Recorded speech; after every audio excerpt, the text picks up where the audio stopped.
Hi guys, today we're reviewing Sinek's Start With Why, and while this book is indeed an international bestseller, I'm going to show you all the reasons why the world has been fooled. Check it out.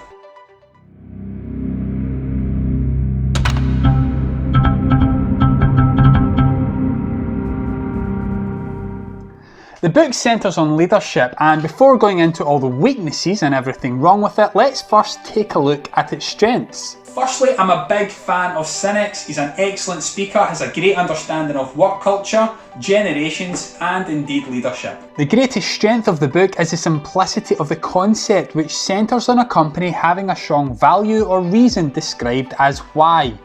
From there, the company decides how they do what they do by ultimately providing what. The idea is that everything falls in line and is in sync, and that's what people buy into. Apple is the example that's used throughout the book, so much so you could be forgiven for thinking that Sinek has shares in the company. He suggests that Apple is superior over everyone because of their why, which is everything that they do. They believe in challenging the status quo, they believe in thinking differently. And that's great, it's as good a reason as any to be in business, but can we conclude that that is the sole reason for their success, which is the ultimate claim of Sinek's? You can't make sweeping claims by looking at a single group in isolation. Sinek has cherry-picked examples to apply his concept to. The concept has been around a long time, it's pretty famous, and yet nothing has really changed in the business world. No monumental revolution has happened across industries because it's simply nonsense. The idea that people buy why is flawed. He consistently repeats that people buy why a company does what it does, and uses Apple, the most successful technological company of all time, as proof of concept. People don't buy Apple products because Apple's why resonates with them. People buy Apple products because they're cool, well marketed, functional, and practical. To prove the point though, think of a few brands that you are loyal to or buy on a regular basis. Now ask yourself, what are each one of those companies' whys? Can you rhyme off their core beliefs and values? I very much doubt it. His own examples in the book don't even support his own arguments. Sinek highlights that the company was built on looking after its employees and serving the community, and this was their why. But since Walton's passing, Walmart has faced continued negative publicity around work culture and practice and multiple lawsuits, and states that the company has since lost its why. Sinek concludes that the company's why has changed and is no longer about the employees and community, but simply the bottom line. So let's assume he is right and Walmart have actually lost their why. Since he proposes that people buy into the company's why, then I guess we can expect to see a fall in profits, especially since 1992. Surely they could not have survived almost 30 years. Let's take a look. Since that time, not only has the company survived, they've grown exponentially every year and achieved unprecedented profits in 2020, becoming the largest supermarket in the world in terms of revenue. Despite the heavy criticism on low wages and the negative publicity the company has received over decades, the company has gone from strength to strength. Having lost their why, the company has went from 55 billion of sales in 1992 to 519 billion in 2020. Still not convinced? On the subject of poor working conditions, how are Apple doing? I guess their why is strong enough to overcome the underpaid, overworked staff in their Chinese factories. The same staff that receive penalties for any mistakes made, and the same factories that have unprecedented levels of suicide each month. No cause for concern though, because Apple immediately addressed this, not by increasing pay or improving working conditions, but by simply putting barbed wire around the roof. Surely Apple's share price must have suffered as a result of this.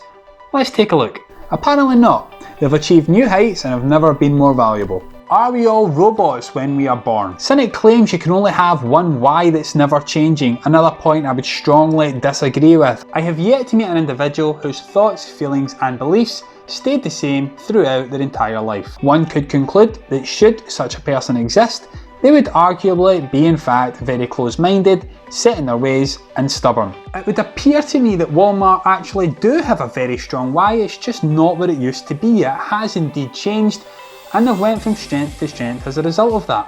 Perhaps the same conclusion could be drawn from the likes of Arnold Schwarzenegger, who entered multiple industries successfully, such as bodybuilding, Hollywood and politics. His why has clearly changed, unless of course it's fame or power, which would still contradict the concept Sinek is trying to sell us. Finally, why is making money not enough? Another criticism I have is the reason why almost needs to be high value, high impact to society. Why can't it just be about making money or being famous or successful? Why is that so bad? He compares the Wright brothers, who were the first to take flight, against Samuel Langley, and states that the Wright brothers were successful in doing it first because their why was stronger. This is just mere conjecture. In my opinion, both people had a strong why. Yes, Langley might have wanted it for fame and glory, but again, why is that so bad, and was that the reason he wasn't successful? Can we possibly conclude that? How many scientists around the world just now are all working hard to find a cure for COVID-19? Is the one that succeeds the one with the strongest why? Or the one that simply got lucky, putting the right chemicals in the right combination before anybody else? If why is as significant as Sinek claims, then why is Nike the world's #1 sports brand despite their child labour practices and outsourcing outside of the US?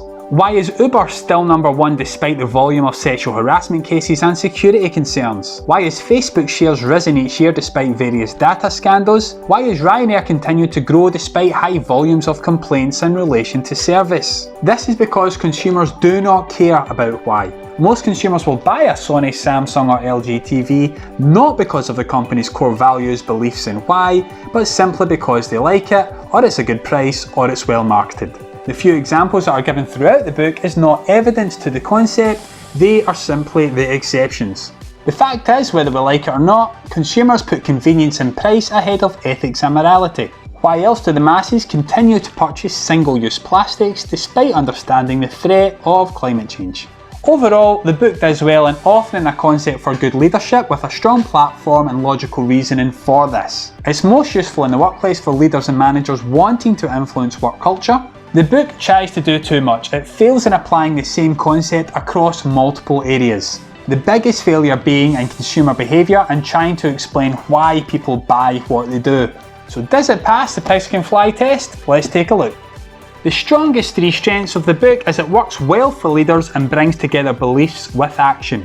It can align a company's vision and goals and employees, and can help understand employee attitudes and behaviour. On the negative side, it's not a new concept, it's contradictory, it doesn't stack up, and it's cherry-picked examples. For inspiration, I give this book 2 out of 5, for knowledge 2 out of 5, readability 4 out of 5, interest 2 out of 5, uniqueness 2 out of 5, overall I give this book 2 out of 5 flying pigs. My next review is on a book called Unsexy Business, which tells the short stories of 12 different entrepreneurs and their individual journeys to success. Thanks for listening, and please do subscribe to show your support and make sure that you never miss the latest content.